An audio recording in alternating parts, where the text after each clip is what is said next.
आमचे बीडचे खासदार बजरंग सोनवणेजी यांनी काल एक खुलासा केला आहे आणि त्या खुलास्यात तथ्य असल्याची आमची सगळ्यांचीच खात्री झाली आहे।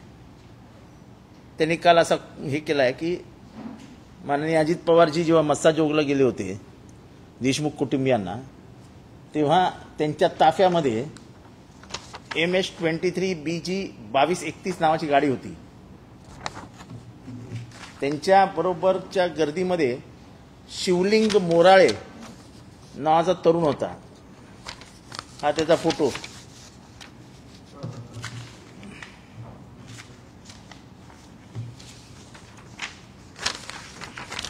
हा त्याचा फोटो इथे मार्क केलेला आहे बघा, शिवलिंग मोराळे। आश्चर्याची गोष्ट ही अजित पवार हे असलं खपवून घेत नाही याची कल्पना आम्हा सगळ्यांना आहे। आमचे राजकीय किती मतभेद असले, वैचारिक असले, मी राजकीय मतभेद मानणार नाही कारण का ते खूप मोठे माणसं आहेत, आपण खूपच छोटे आहोत त्यांच्यासमोर। पण ही गाडी त्यांच्या कॉन्व्हॉयमध्ये होती 2231 आणि दुर्दैवाने ह्याच गाडीतनं वाल्मिक कराड CIDला गेला। याचा अर्थ हा जो पोरगा आहे शिवलिंग मोराळे, याला हे सगळं प्रकरण माहिती आहे।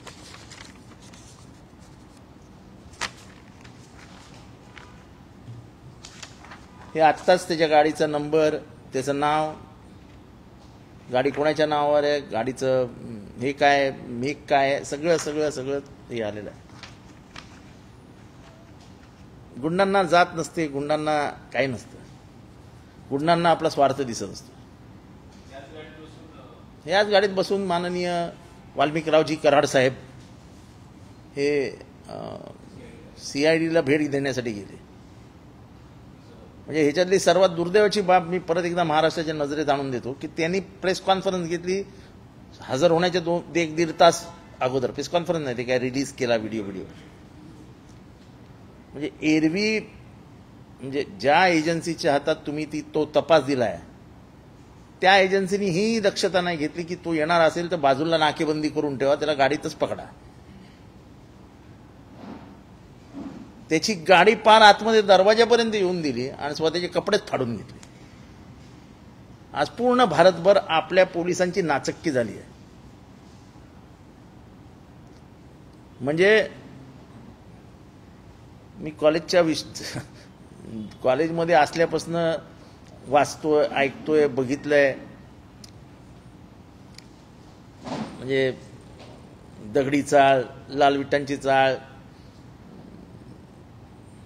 काल्या अँथनी, अनेक गुंड, अमुक अमुक तमुक बघितले, पण साले पोलिसांसमोर काय कोणाची हिंमत आहे, बिशाद आहे मुंबई पोलिसांसमोर। म्हणजे त्या काळात दाऊदला कॉलरला पकडून खेचून घेऊन यायचे भेंडी बाजारातनं।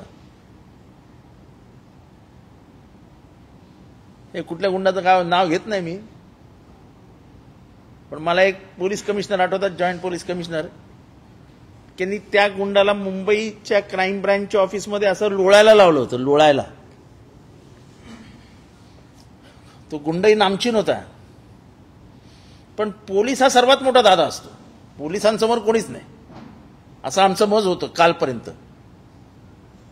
पण आज तर हा वाल्मिक कराड हा म्हणजे दाऊद, छोटा राजन, अमर नाईक या सगळ्यांना मागे सोडून गेला। म्हणजे पोलिसांची त्याला घ्यायची हिंमत नाही, पोलीस स्टेशनला तो स्वतः चालत गेला। काय शान आहे यार। तो आरोपी आहे की नाही नंतर बघू आता, आणि तो आरोपी नाही असं जर कोणी म्हणत असेल तर परळी पोलीस स्टेशनला बापू आंधळेच्या मर्डर केसमध्ये हा 307चा आरोपी आहे। हे पोलिसांना माहित नव्हतं का? मग कुठल्याही आरोपीला महाराष्ट्रात तुम्ही अशी वागणूक देणार आहात का? हजर होणे ही एक तुम्ही टर्म वापरता, अरे त्याला हजर केला रे। पोलिसांच्या भाषेत हजर होणे, हजर केला, शरण गेला, बिला काय नसतं, पकडून आणला। तुम्ही मुंबईचे किती बघा कसे ह्याच्यात, त्याला पकडून आणा, उचलून आणला, त्याला गाडी सापडली, खरं ते तो हजरच झालेला असतो, पण पोलीस स्वतःच्या अंगावर घेत नाहीत कारण का शेवटी त्यांच्या इज्जतीचा प्रश्न असतो। पोलीस काय सांगतात, तू लप, चला कुठे लपायचं ते बिळात लप, तुला बिळातनं शोधून काढू. इथे यांनी पोलिसांना बिळात घातले आणि हा बिळावरनं गेला. त्यामुळे हे प्रकरण आहे ते अतिशय गंभीर होत, म्हणजे दुर्दैवाने ह्याच्यातली जी गंभीरता आहे, गांभीर्य आहे, ते कमी कसं होईल ह्याच्याकडे राजकीय दृष्ट्या बघितलं जात आहे. अजूनही सोमनाथ सूर्यवंशीबद्दल कोणीही काही बोलायला तयार नाही. सरकारमधनं नाही आणि पोलिसांमधनंही नाही. मी विधानसभेच्या पटलावर बोललो होतो, विधानसभेत बोललो होतो की गरीबों की जान क्या जान नहीं होती. म्हणजे सोमनाथ, त्याची एकूण म्हणजे त्याची आई आणि तो ज्या जातीतनं आला, जात व्यवस्था आपल्याकडे इतकी मजबूत झाली आहे की सोमनाथ सूर्यवंशीला न्याय मिळावा म्हणून म्हणजे कोणी काही बोलतच नाही त्याच्याबद्दल. पोलीस माहिती द्यायला तयार नाही, सरकार बोलायला तयार नाही, आणि उद्रेक झाला की मग आहेच लाठीचार्ज. म्हणजे संविधान जपायचं, त्या संविधान जपायला गेलेल्यांचा मृत्यू, खून झाल्यानंतर तू बघत बसा, आणि हा खून आहे, इट्स अ इन्स्टिट्यूशनल मर्डर. तो काही श्वासोश्वासाचा त्रास होऊन वगैरे मेलेला नाही. तो कसा मेला हे पोलिसांनी सांगण्याची पण गरज नाही, कारण का त्या पोस्टमॉर्टम मध्ये स्पष्ट दिसतंय की shock due to multiple injuries लिहिलेला आहे. आणि गरीबाची कोणी बाजूच घ्यायला तयार नाही, कोणी बद्दल कोणी माहितीच द्यायला तयार नाही.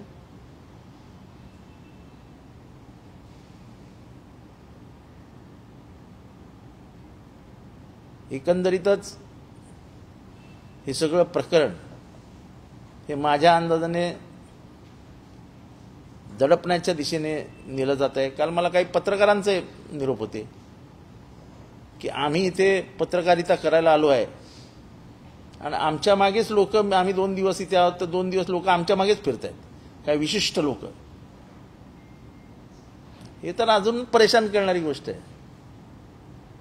तुम्ही पत्रकार माझ्याकडे बघताय, तुमच्यापैकीच एक मुंबईत पत्रकारिता करणारा पत्रकार आहे. पण असं जर होत असेल तर महाराष्ट्राच्या दृष्टीने हा फार एका वेगळ्या विचित्र लेवलला गेलाय. म्हणजे बीड भारतात आहे की नाही, म्हणजे बीड नाही म्हणता येणार आपल्याला, परळी हे अंबाजोगाई आणि परळी हा एवढाच पट्टा आहे. आता जसा दाऊद पाकमोडे या स्ट्रीटमध्ये, छोट्याशा स्ट्रीटमध्ये होता पूर्वी, आता तो इंटरनॅशनल झाला. तसे माननीय वाल्मिक कण्णा कराड साहेब हे छोट्याशा परळीत होते, ते आता बीडचं राख त्यांच्याकडे, बीडचा मटका त्यांच्याकडे, बीडची दारू त्यांच्याकडे, सगळ्या एजन्स्या त्यांच्याकडे. हे घडतं कसं? आणि मला येत म्हणणं की मी पण मंजारी आहे. आता त्याच्यात काय म्हणजे सुक्याबरोबर ओल्लं जळचं तसं झालंय. मी आज या समाजाची बाजू घ्यायला आलेलो आहे की शीतावरनं भाताची परीक्षा करू नका. आज कमीत कमी 40 IAS IPS वंजारी समाजाचे काम करतायत आणि अतिशय चांगलं काम करत आहेत. काश्मीरमध्ये आहेत, आसाममध्ये आहेत, बेंगॉलमध्ये आहेत. खेडकर, खाडे, उगले. त्याचं कारण ते ज्या परिसरात आलेत त्या परिसरात शेती नावाची गोष्टच नाही.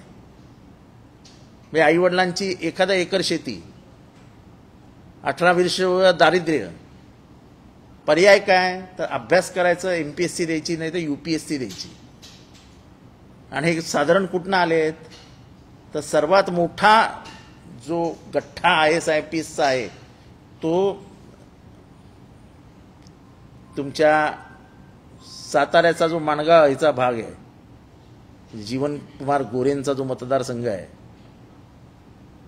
त्या भागात आलेत. आणि एकेका घरात 4-4 IAS आणि IPS आहेत.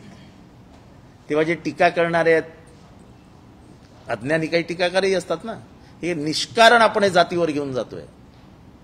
तुम्ही खुनालाही रक्तालाही जात लावणार असाल तर ही अधोगती मी फार पूर्वीपासून सांगतो की पहिल्यांदा ते धर्मावर येतील, नंतर ते जातीवर येतील आणि हळूहळू पोटजातीवर जातील. झाले ना, जातीवर आले की नाही? धर्म कुठे दिसतोय आता? नाही, धर्म गेला बाजूला, फेकला गेला. आता ते जातीवर आले, आता ते पोटजातीवर जातील, नंतर ते भाषेवर येतात, मग नंतर ते प्रांतावर जातात. माणसांमध्ये दुफडी माजवण्याची ही पद्धत असते. आपण माणूस म्हणून जगतच नाही, माणुसकी विसरून जातो. हे सर्वात मोठं उदाहरण. ज्या पद्धतीने एका समाजाला टार्गेट केलं जात आहे, फार स्पष्टपणाने मी बोलतोय की ते IAS लोकांची नावं मी फेसबुक आणि ह्याच्यावर वाचून हैराण झालो. अहो, ते गरीब घरातली पोरं आहेत सगळी, एकही पोरगा श्रीमंत घरातला नाही त्याच्यातला, एकही. ते सगळे IAS IPS आम्हाला भेटून जातात. स्वतःच्या मेरिटवर IAS IPS झालेत. तुम्ही काय लेबल लावताय त्यांना? आणि हेच त्यांचं काम आहे. जेव्हा ही जात व्यवस्थेची लढाई सुरू झाली महाराष्ट्रात रिझर्वेशनवरनं, तेव्हा मी बोललेलो की महाराष्ट्रातली सामाजिक शांतता तुम्ही भंग करताय. कुणाला काय मिळेल काय नाही हे मला माहित नाही, पण ह्याच्यात नुकसान महाराष्ट्राचं होईल. तर बघा काय होतंय ते, आणि अजून ह्याच्यात घसरण होईल. म्हणजे आपला वाचवण्यासाठी आपलं सगळं ओबीसी जागा हो. अरे ओबीसी कशाला जागा हो? मर्डरर कोण आहे त्याला पकडा ना बाबांनो. एकच जात आहे ना त्याच्यात, एक मेलाय आणि एकाने मारलाय. त्या मेलेल्याला न्याय मिळाला पाहिजे आणि मारलेला पकडला गेला पाहिजे. साधा माणुसकीचा हिशोब आहे. ह्याच्यात कुठे आली जात? पण त्याच्यातही आता आपण जात लावायला लागलो. जसं आंबेडकर साहेब म्हणायचे की दोनच, एक शोषण करणारा आणि एक शोषणारा. आयुष्यात नेहमी शोषण करणाऱ्यांच्या बाजूने उभे राहा. हे डॉक्टर बाबासाहेब आंबेडकरांनी सांगितलेलं ते गणित इथे लागू होतं की ज्याचा खून झालाय त्याच्या घरच्यांच्या बाजूने उभं राहिलं पाहिजे. खून कोणी केला, कोणी असू दे, त्याच्या विरोधात गेलं पाहिजे. पण हे दुसरीकडे सगळं न्यायचं काही जणांनी काम चालवलंय. मलाही काही जण सांगत असतात तुम्ही वंजारी आहात, तुम्ही बोलायला नाही पाहिजे, असं नाही पाहिजे, तसं नाही पाहिजे. पण मोठा वर्ग जो महाराष्ट्रात आहे, यवतमाळमध्ये आहे, परभणीमध्ये आहे, नाशिकमध्ये आहे, धुळ्यामध्ये आहे, नंदुरबारमध्ये आहे, नगरमध्ये आहे, त्या सगळ्यांचं म्हणणं साहेब इतर समाज आमच्याकडे दुसऱ्या नजरेने बघायला लागले. बीड म्हणजे बीडचे वंजारी म्हणजे वंजारी नव्हे. वंजारी हा विश्व म्हणजे जगामध्ये पसरलेला आता समाज आहे. पालघरमध्ये आहेत, गुजरातमध्ये आहेत, मध्य प्रदेशमध्ये आहेत. पण तुम्ही सगळ्याच ह्यांना कशाला बदनाम करताय? आणि आम्ही तेवढे धीट आहोत की जिथे अन्याय दिसला तिथे आम्ही उभे राहिलो. आणि असे अनेक आमचे जाती बांधव आहेत जे फोन करून जातात की अजिबात सोडू नका, आपला समाज असा होऊच शकत नाही, क्रूर निष्ठूर हा आपला समाजच नाही. कदाचित बीड एवढे वंजारी म्हणजे नाशिकात नसतील, म्हणजे नाशिकच्या परिसरात नसतात. मी नाशिकमधून आलेलो आहे, पण मला नाही वाटत नाशिकमध्ये एकही फुलचंद कराड आहे. कदाचित आर्थिक सत्ता आणि राजकीय सत्तेचं केंद्रीकरण झाल्यामुळे फुलचंद कराड सारखे निर्माण झाले असतील.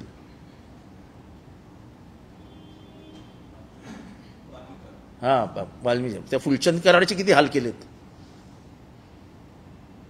म्हणजे बरं झालं वाल्मिकी कराडवरून आठवलं. फुलचंद कराड पण वंजारीच होता ना बिचारा, त्याचे किती हाल केले. म्हणजे असे जर वंजाऱ्यांचे फोन सांगितले तर तुम्हाला आश्चर्य वाटेल की ते बीड जिल्ह्यात तर कमीत कमी 100 जण अन्यायग्रस्त वंजारी म्हणजे प्रकल्पग्रस्त असे वंजारी असतात. म्हणजे समाज असतो ना, तो येतो सांगायला साहेब प्रकल्पात बाधित झालो, काहीच फायदा नाही मिळाला. तेव्हा हे सगळं उघड करण्यासाठी म्हणून मी आलो होतो आज, खास करून हे सांगण्यासाठी आलो की ही गाडी कोणाची, आणि ती गाडी नेमकी तुम्ही अजितदादांच्या ताफ्यात का घुसवली, तुमचा त्याच्या मागे उद्देश काय होता, हे सगळं पुराव्यानिशी मिळालेलं आहे. आम्ही कुठे म्हणतो संबंध आहे, पण पोलिसांना मुक्तपणाने चौकशी तर करू द्या. तुम्ही असाल तर चौकशी कशी होईल?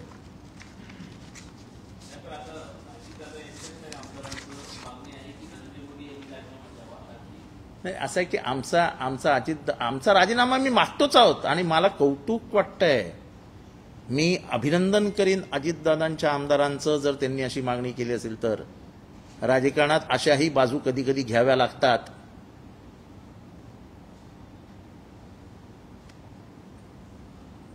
आणि ही कौतुकास्पद बाब आहे. एकाने जरी हे काम केलं असेल तर साला तो मर्दाची औलाद आहे असं मी म्हणेन. त्याला मी जाऊन हार घालून येईन. अशी माणसं राजकारणात आता हवीत की दूध का दूध पाणी का पाणी सांगणारी. कदाचित जाईल रात्रभरात त्यांना 2-4 फोन इथनं तिथनं जातील, अरे गप बसा रे तुम्ही काय लावलंय. किंवा असंही असेल की वरनच निरोप गेले असतील, बाबा आता राजीनामा मागा, हे फार जाती व्हायला लागले. काही असू शकतं, पण कमीत कमी त्यांनी पुढे येऊन नाव तर घेतलं की बाबा राजीनामा दे रे बाबा. म्हणजे याचा अर्थ फक्त जितेंद्र आव्हाड, क्षीरसागर असे दोघच नाही आहेत. प्रत्येकाच्या मनात खंत आहे की हा खून हा माणुसकीचा खून आहे आणि हा राजकीय वरदहस्तामुळे भय निघून गेलाय. क्रिमिनलायझेशन ऑफ पॉलिटिक्समध्ये सर्वात काय मरतं तर भीती चेपली जाते, भीती मरते. आणि एकदा भीती मेली की वालचंद काय तो वाल्मिक कराड जन्माला येतो. भीतीच नाही. आणि एक्सप्लॉयटेशन ऑफ पुअर ही जी थिअरी आहे ती थिअरी याच्यात क्लिअर दिसते. सगळे बिचारे गरीब पोरं आहेत, त्यांना पैशाची लालच, पैशाचं आमिष, मोठं असं विश्व दाखवलं की घातला कोणाच्या तरी दांडा डोक्यात, मेला. आले थोडे दिवस जेलमध्ये बसून, 2-4 एकर शेती घेतली, परत कामाला बघू, नंतर केस चालू राहते, वकील उभा राहतो, जे काय व्हायचं ते होत राहतं.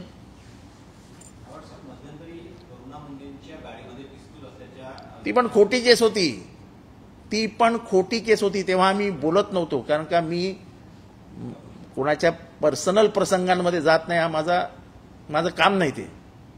पण करुणा मुंडेंवर जेवढ्या केसेस पडल्या तेवढ्या सगळ्या खोट्या केसेस होत्या. तिथल्या पोलिसांना मॅनेज करून केसेस टाकण्यात आल्या होत्या. सगळं जे काय झालं ते आका आणि बाकाच्या सांगण्यावरूनच झालं. मी करुणा मुंडे हा शब्द पहिल्यांदा घेतलाय माझ्या राजकीय जीवनामध्ये. मी आजपर्यंत तुम्ही प्रश्न विचारला अजाणतेपणाने माझ्याकडनं ते नाव गेलं. पण त्या भगिनीवरती जेवढ्या केसेस पडल्या त्या सगळ्या केसेस खोट्या होत्या आणि त्या पोलिसांना मॅनेज करून टाकण्यात आलं. एखादी स्त्री ही आपल्या तोंडातनं जातीवाचक शिव्या देते काय? तिच्यावर अॅट्रॉसिटीची केस घातली.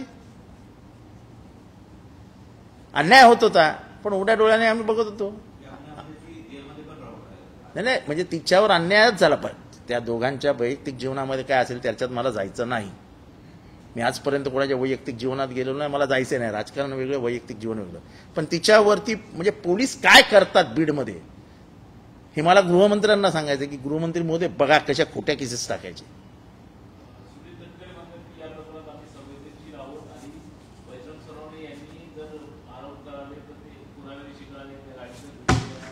हा घ्या पुरावा, हे आम्हाला माहिती होतं. हा घ्या गाडी नंबर 2231, गाडीचा मालक शिवलिंग मोराळे.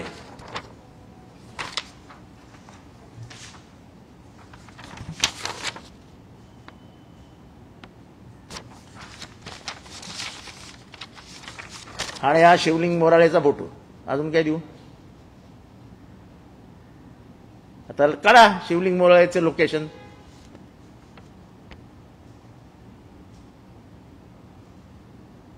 आता दिसू द्या तुमच्या संवेदना, वेदना, भावना. हे आम्हाला माहिती होतं म्हणून हे सगळे घेऊ आम्ही तयारी ठेवली होती. आम्ही अजितदादांवर बोटं उचलत नाहीये, पण हे कोणीतरी मुद्दामून जाणून बुजून तर केलं नाही ना अजितदादांना बदनाम करण्यासाठी. हे तपासा. एखादा माणूस अजितदादांच्या ताफ्यात जातो आणि 2 दिवसांनी तो वालचंद वाल्मिक कराडला घेऊन येतो गाडीत बसून. हे म्हणजे याचा अर्थ स्पष्ट होतो ना की हा प्लॅनच होता. म्हणजे 4-2 मोठं आले मासे तर आपण सेफ.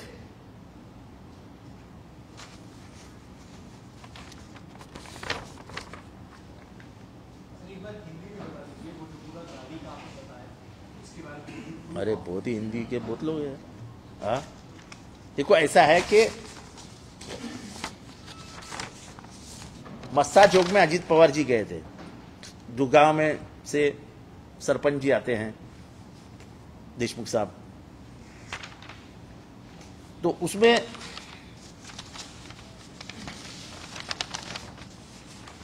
ये जो लड़का दिखाई देता है, इस लड़के का नाम है शिवलिंग मोराळे।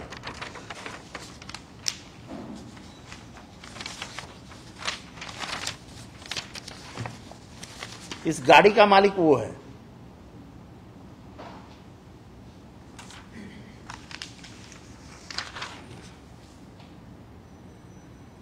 और यही गाड़ी वाल्मीकि कराड़ को लेके सीआईडी में जाती है। तो कभी कभी जॉइन द डॉट्स में ही पता चलता है ना। हम क्यों कह रहे हैं कि वाल्मीकि कराड़ जो है वो खून में है, जो हत्या हुई उसमें आरोपी होना ही चाहिए, क्योंकि जॉइन द डॉट्स है। सुदर्शन गुले और विष्णु चाटे दोनों खन्नी में गुनेगार है और दोनों मर्डर में गुनेगार है।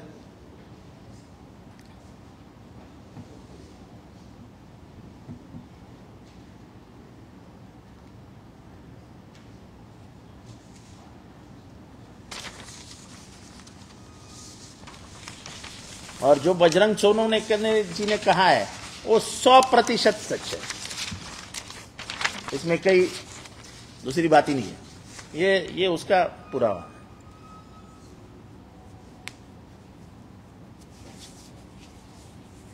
क्या है, कोणाला काय विचारायचं काय?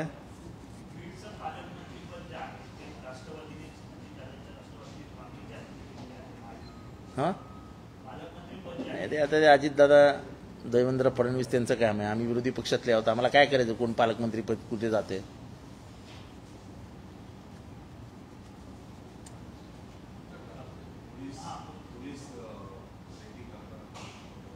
हा,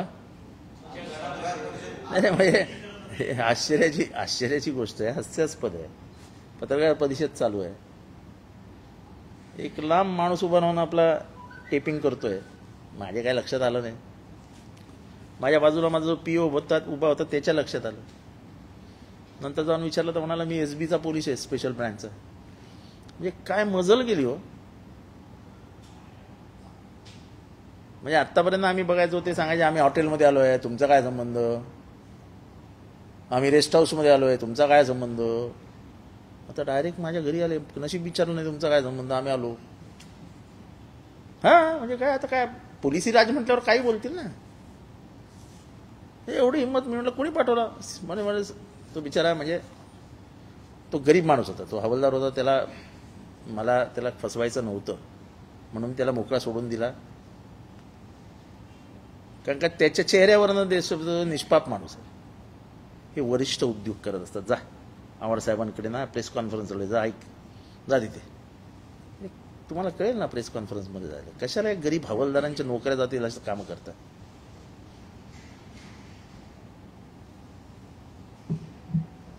आणि एवढं महाराष्ट्रात वातावरण एवढी सेन्सिटिव्ह झालं असताना पोलीस एखाद्याच्या मागावर जातात, किती दुर्दैवी बाब आहे।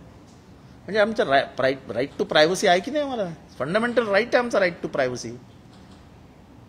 आणि आमच्यासारख्यावरती असं असेल तर बाकीच्यांचा काय विचार करावा? हे लढणारे झगडणारे आमच्यासारखे ह्यांच्यावरती जर एवढे असं करकचून बांधून ठेवणार असतील तर बाकीच्यांचं काय करायचं?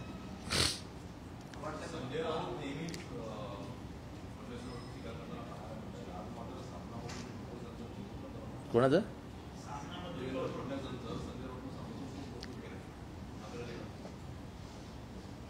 नाही, मी काय आज सकाळपासून मी कुठले पेपरच वाचले नाहीत।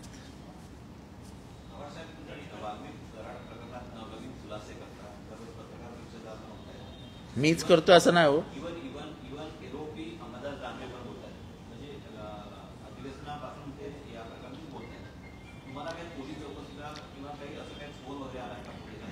मला कशाला फोन करतील पोलीस? बाकी काही करू शकतील, पण मला फोन करून सांगणार नाही तुम्ही चुप बसा म्हणून।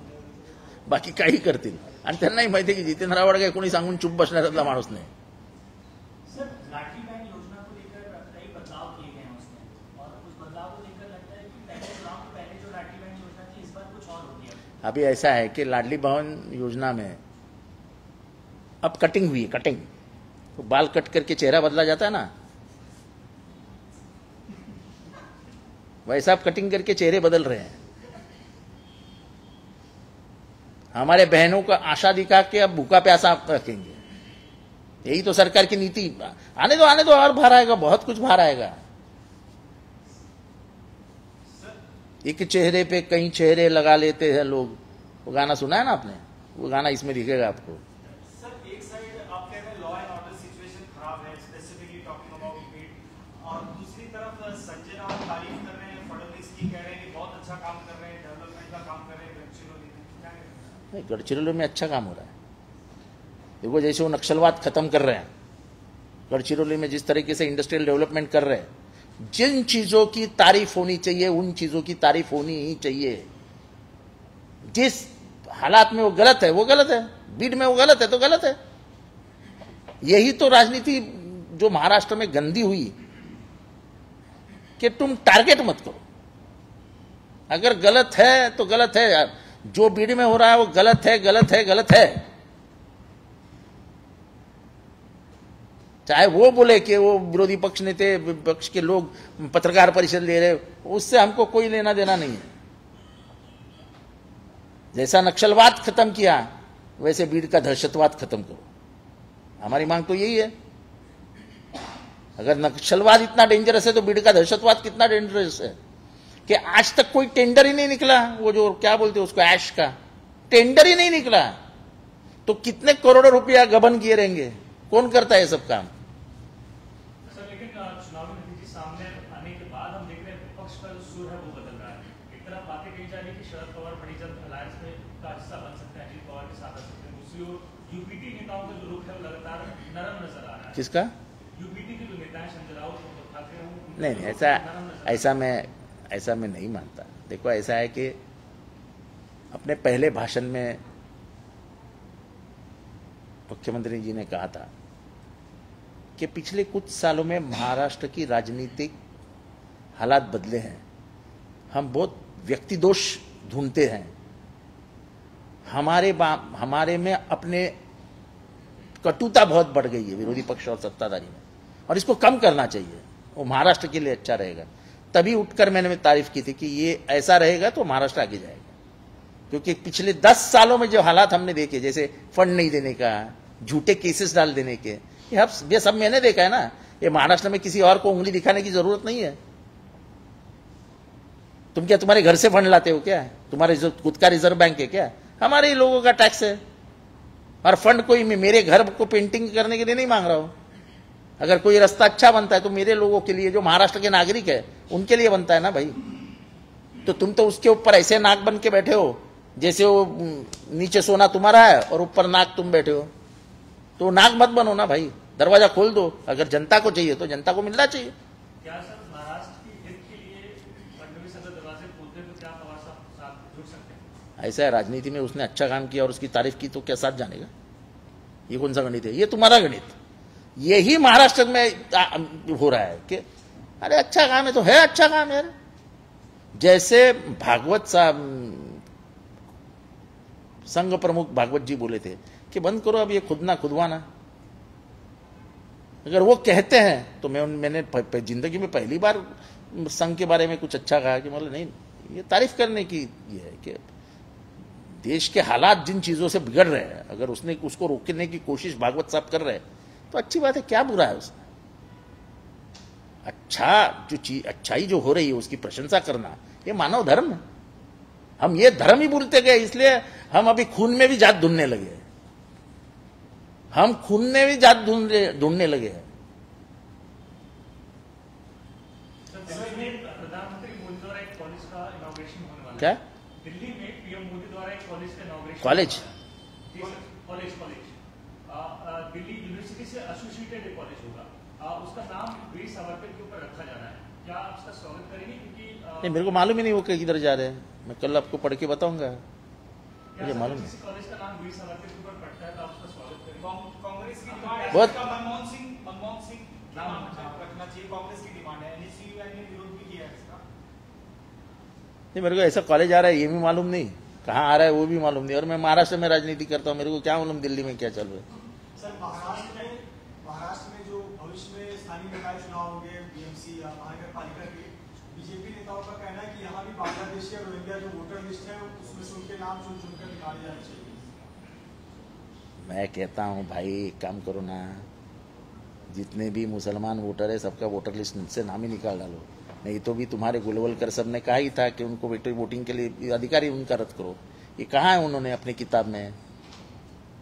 गुरुवर्य गुलवलकर जी का ये है विधान है कि मुसलमानों का वोटिंग अधिकार नष्ट कर देना चाहिए। तो कर दो भाई, क्या तुम्हारी इतनी, अब तुम्हारी मेजॉरिटी आ गई है, तुम्हारी इतनी दादागिरी चल रही है तो खत्म कर दो, एक बार ही फटका मार दो।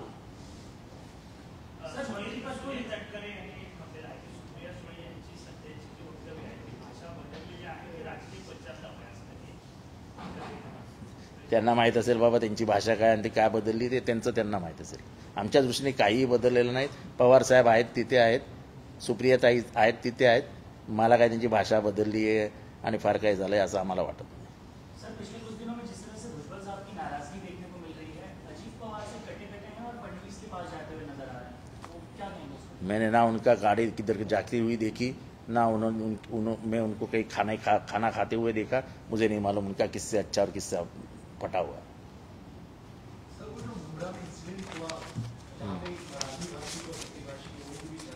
हमको अब बच्चों का कुछ ये होगा, विवाद होगा तो हम उसको भी राजनीति में खींच के मुद्दा बना देते हैं महाराष्ट्र का। आप लोगों की भी तारीफ करनी चाहिए, आपकी भी कलाकारी है कि इतने से 2 बच्चे लड़ रहे हैं और उसको हम जाति का मुद्दा बना देते, भाषा का मुद्दा बना देते, कभी प्रांत का मुद्दा बना देके।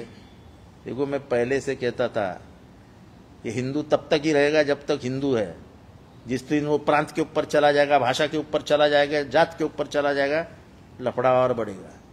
क्या हुआ, हम भीड़ में जाते हैं तो हमको जो मरा हुआ है वो अलग जात का मिलता है, मारने वाला है वो अलग जात का मिलता है। हम परभणी में जाते हैं तो मरने वाला अलग जात का मिलता है, उसकी तो तलाशी बंद कर देते हैं।